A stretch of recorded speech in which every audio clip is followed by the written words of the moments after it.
FM. Today is August 3rd, AD 2021. My name is Henscin Dehgar presenting in the top developments we are following this afternoon.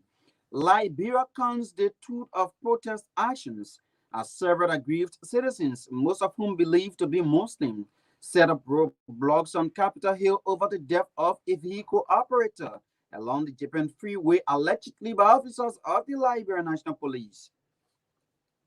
In line with the students of the University of Liberia demand for the cancellation of 100% e-learning, the National Commission on Higher Education confirms 60% in-person learning and 40% e-learning at all universities and colleges.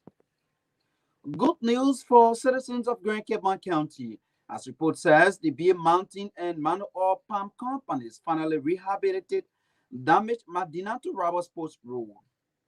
And away from Liberia, residents of a besieged city have been urged to evacuate ahead of an army operation against the Taliban. The details of these developments, including our contacts with our correspondents and news analysts, are our package. On today's edition of the news program, we take a break to be right back.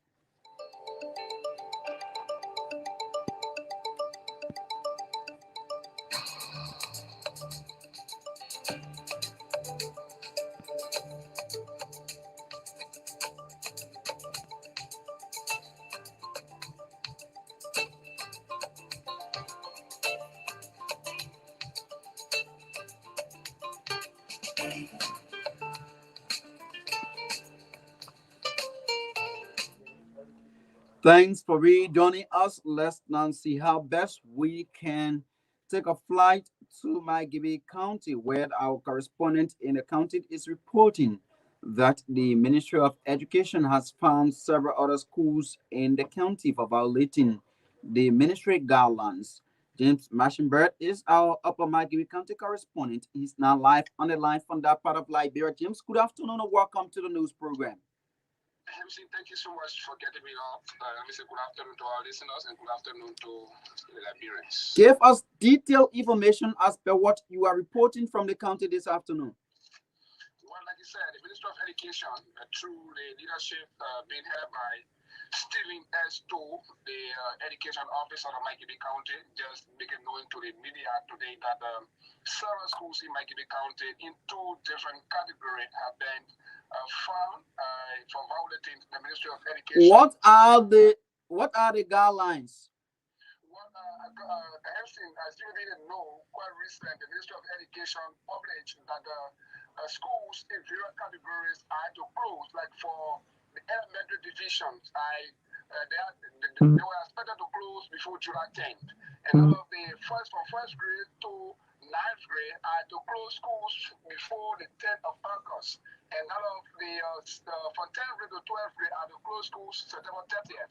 But according to the CEO, some of the schools, and let me just get it back, in that press release, they also mentioned that no school is allowed to have a graduation or to have extra academic curriculum activities. That is PE graduation. But according to the CEO, some schools also violated that academic guideline by graduating some of the schools. So we have about 9 schools or 10 schools that graduated. They are kindergarten students, contrary to the Ministry of Education guideline. And those schools, according to the CEO, each of those schools have been found $350,000 Nigerian dollars to be paid in government revenue. James, just before you continue, what has been the workings of the CEO in the county? Because if he has been effective, I don't think schools in the county were violated, but it seems that the CEO in the county, perhaps he's not effective in his work.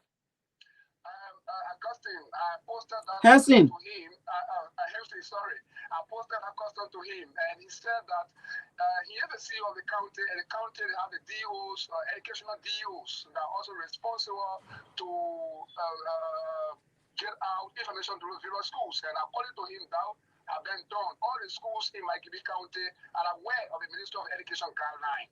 So with these various schools coming out and to disrespect the Ministry of Education guideline, they have no alternative but to go by the mandate. James, you as a reporter in a county, can you tell us on what occasion or when last did you see a DO in a county inspecting institutions? Well, Augustine, on some occasion, one of the DOs and I, on some occasion, tour in the educational district, and he was like on inspection and giving out some information to those various schools, especially public schools, about the Ministry of Education guideline, including the CEO himself. Following the Ministry of Education action in a county, did you manage to talk to some of those institutions affected? What the press release from the CEO was done today, that which I have not been able to speak with some of those principals of the schools. The names of the schools are currently in my possession. I have not been able to speak to any of those principals yet. What are some of those institutions that were named in the press release? Yeah, we have the Girls Complete Knowledge Institution, Grace Life International School, Super Kids Educational Foundation Schools, Kinder Care Academy, Lina Tamos, Greenfields Preparatory Schools, School of Christ International, that is also located in Wayala District number 5. Yeah, James. Yeah. James, you cannot name all, but have you been able to also solicit views from the citizens? And like I said, that hasn't been done. The press release was just done recent, 2 hours ago from the Ministry of Education, Lower Maggie County. So I've not been able to reach out to this institution that the names were given to us. Was there any other alternative given for institutions who perhaps may not want to pay the fine? Yeah, according to Mr. To, he gave all those institutions 48 hours to respond to their responsibility. If not, particularly for those that graduated, those students would not be given a guarantee to be promoted to the next class if the ministry if those principals of those various schools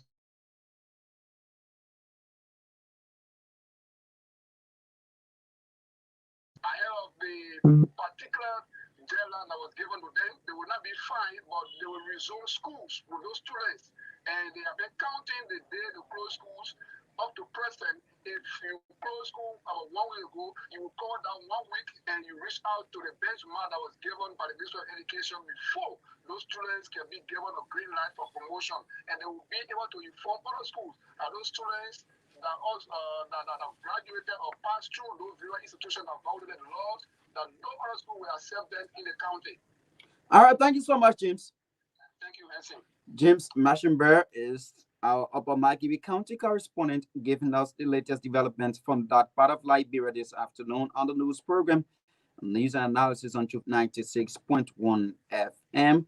Let's see how best we can link up with our security analyst, Sir Bolly, who's going to be giving us his analysis on the ongoing protestation in Liberia, especially on today's issue. Sagboli is our security analyst, and he's going to be telling us his own analysis as per the security implication as per what is ongoing as it relates to the ongoing demonstration by some citizens of Liberia. And of course, Sagboli is now live on the line. Good afternoon, sir, and welcome to the news program. Good afternoon, Mr. Henscin Dehgar. It's been a while now. I haven't spoken with you guys. It's a pleasure having you. Thank you. All right, quickly to the issue.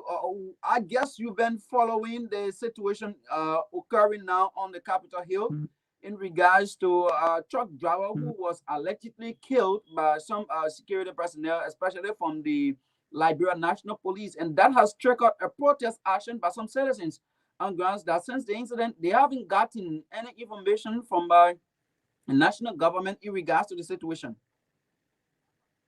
If the section you made is correct, then of course that's the right thing to do.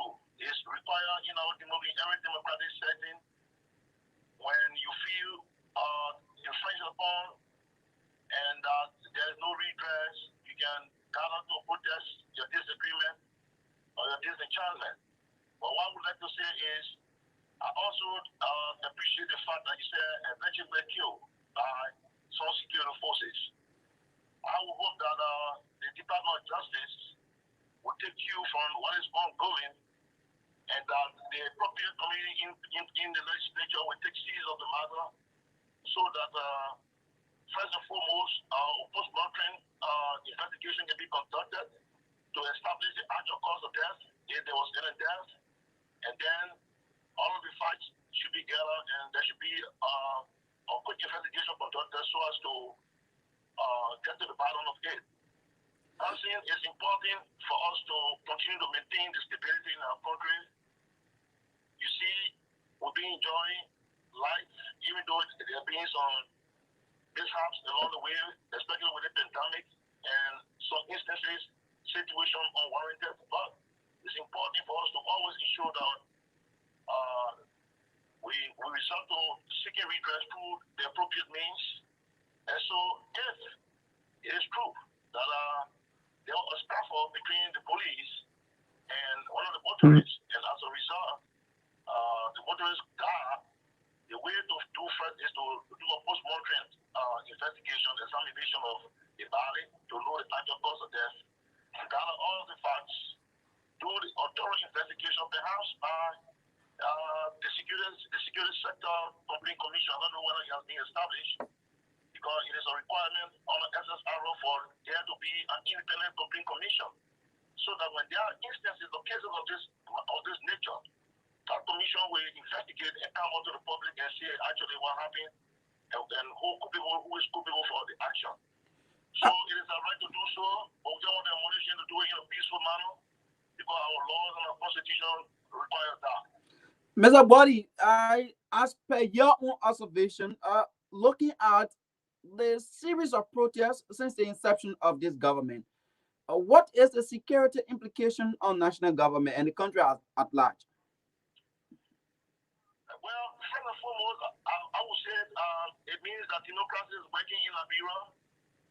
The only thing we would like to acknowledge our citizens is that in doing this, you have to do it based on the policies set by the administration, and they're responsible to ensure that they guard the protests. And so, yeah, when we say protest, it happens all over the world. You know how many protests are taking the biggest democracy in the world in America? Every day they protest. If you feel dissatisfied and you feel you want to call the attention of national government or you want to speed it, remedy to your problem, sometimes people do follow all of the procedures and they want to bring the attention of the big people. So the protest is I don't see it as a menace to this government. The fact that the government even allows people to protest, it means that our democracy is working, and we should nurture it. We should ensure that we never return to the past, like our old people did in the 80s, when they had problem with President Doe. Instead of them finding a way to dialogue with President Doe, they went in America and other places. They set up organizations in the Bronx and give it to the youngsters and people like us to kill up each other.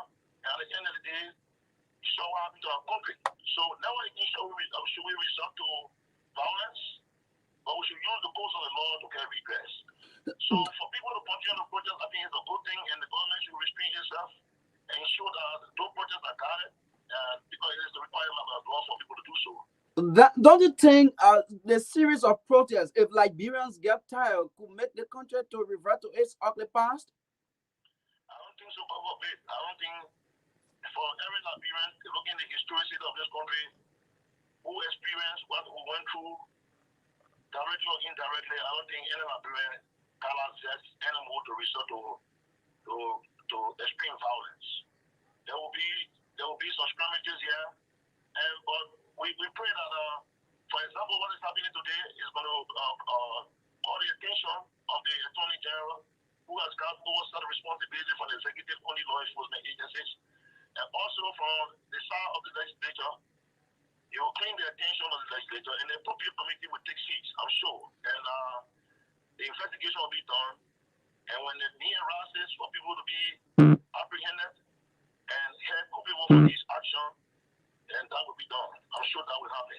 So lastly, before I just take leave of you, don't you think government is that institution that is actually encouraging people to get involved into protestation, because there are many times people will protest on issues, on burning issues, and those concerns will not be addressed adequately by national government. That's why people who are charged with responsibilities or certain responsibilities, especially the issue of maintenance of peace and security and stability in our country, should not see this as only as wearing uniforms and patrolling the communities, but they have got a responsibility to also educate our people on the law. It is cardinal in law enforcement to educate the people through through the mechanism you have there, maybe through the community relations people, to tell the people what to do to seek redress.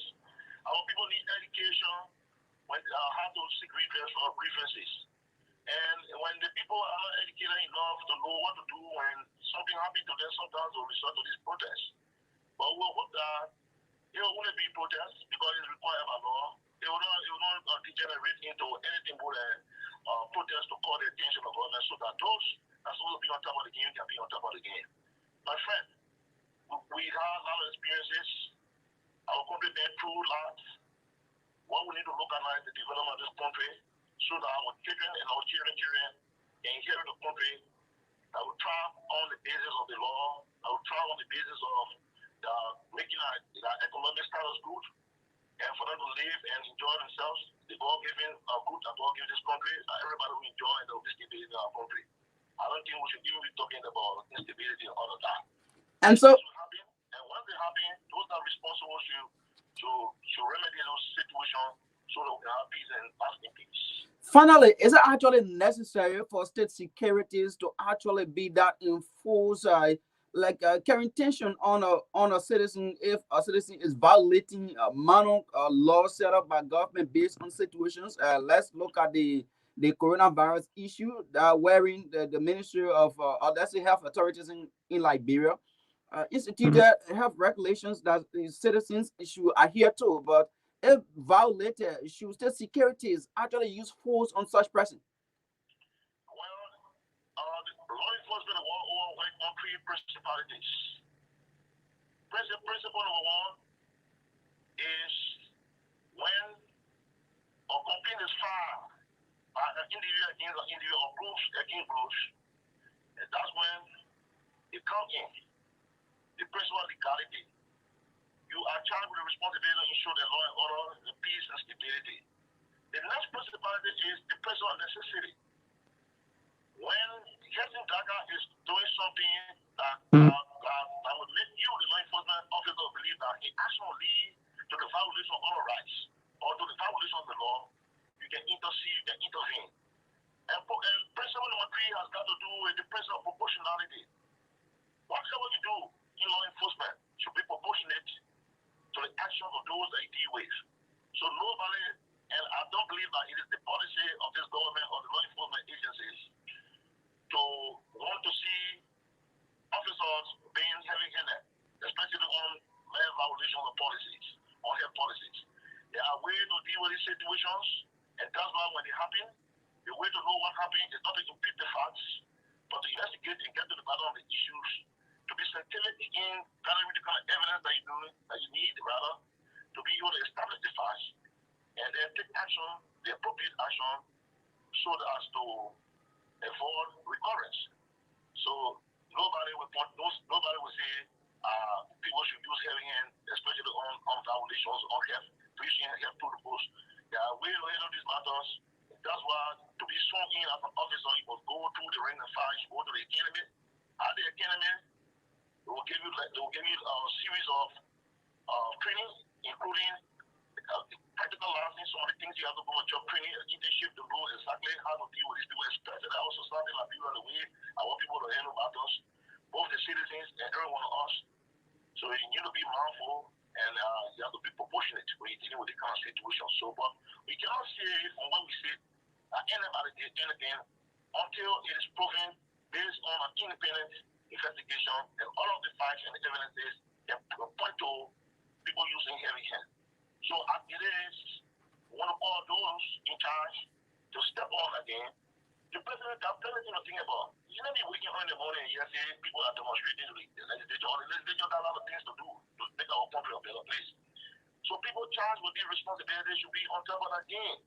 How would something happen? Our encounter will probably be citizens and a law enforcement agency and they will not be informing the people on the progress of the investigation. They're supposed to. If they haven't done it, I think they should step on that game now. And that's why every morning you go to work, the first thing you do, you get briefings from all your supervisors and all of the people in operations and intelligence. And based on the briefing, and you take action, you give the necessary instruction to those that's supposed to have the instruction and do the right thing.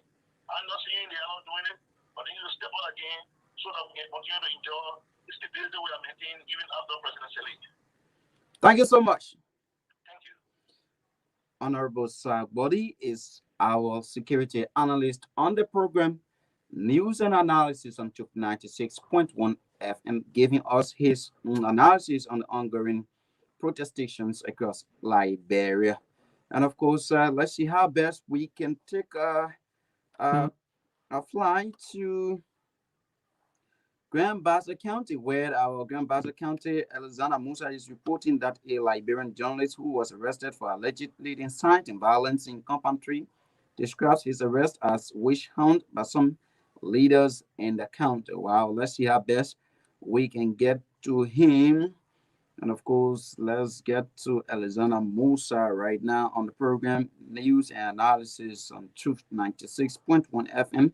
And we just hope to also link up with our judicial reporter, Peter Toby, before we finally take leave of you on the news program this afternoon on Truth FM. Alexander Musa, like I said, is our Grand Bassa County correspondent. And of course, Alexander Musa is now live on the line from that part of Liberia. Alexander Musa, good afternoon and welcome to the news program.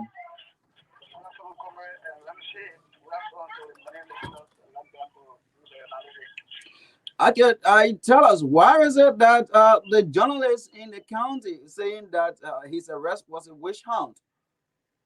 Well, thank you, Hawkins Topa, current as being by at the headquarters of the LMP in Pecan when they spoke with him. He said during the violent protest on Saturday that led to the burning of a vehicle in Compound number 3, he went there as a journalist and wanted to cover the situation because he had a platform online. Since he's not active in the ministry again, but just had a platform, he wanted to cover the story. At which time, when the incident escalated to the burning of vehicle, later on, police had to arrest, and he was arrested and placed behind bar at the fairground where he has stayed close to 2 hours now. And no one has actually or told him about a crime committed for which he was arrested. So he has said, along the way, he's been having some issue with, some local government officials in the district. And so he want to believe that he is arresting about with this, some issue that they have along the way. On what basis have you been following his online publication, and what are some of those information he has been publishing, looking at the content?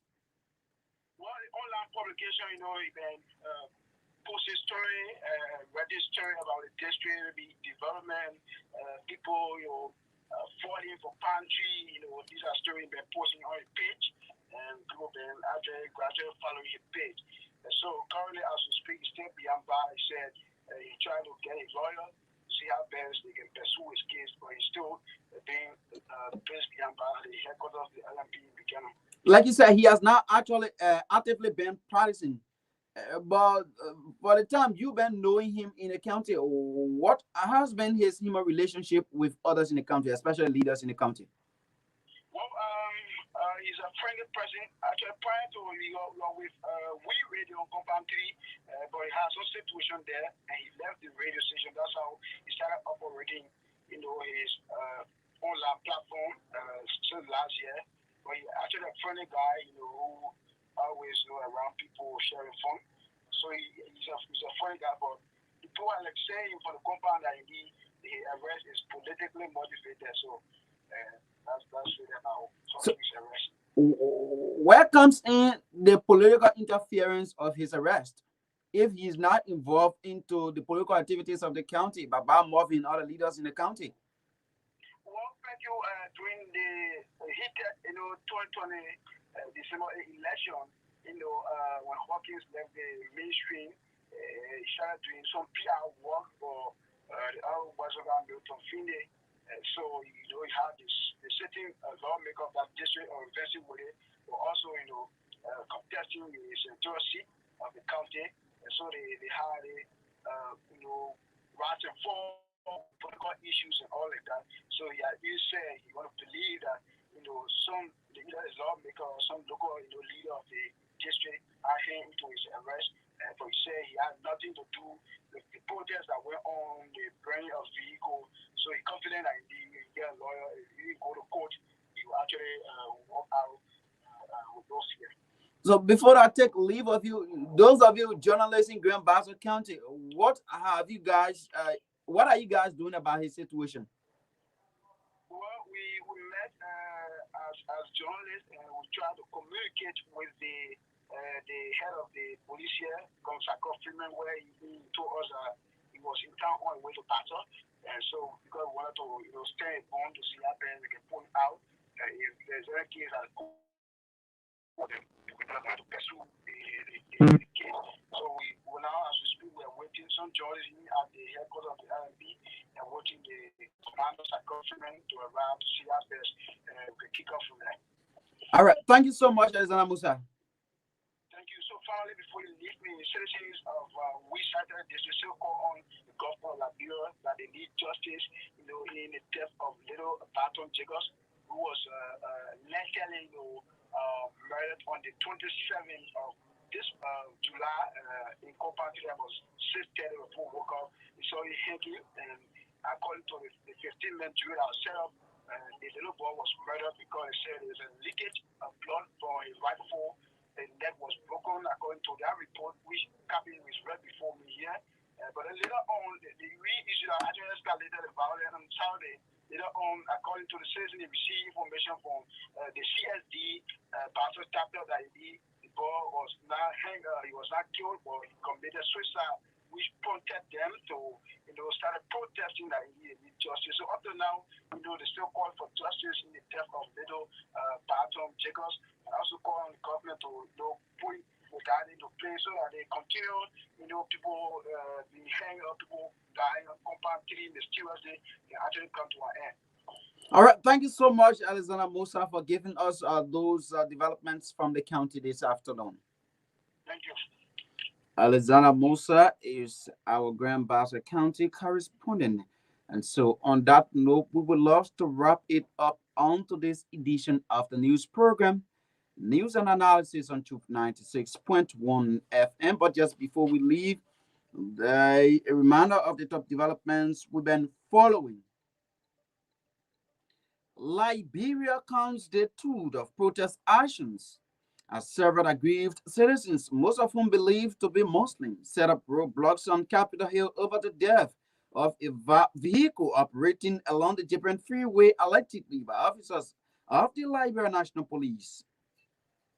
In line with the students of the University of Liberia demand for the cancellation of 100% e-learning, the National Commission on Higher Education confirms a 60% in-person learning and 40% e-learning at all universities and colleges across Liberia.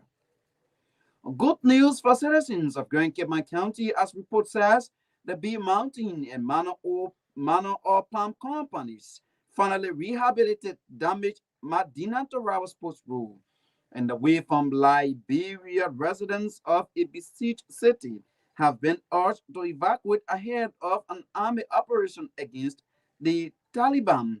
We love to say thanks to all of our reporters, writers, editors, and correspondents, and our news analysts for making today's edition of the news program a success.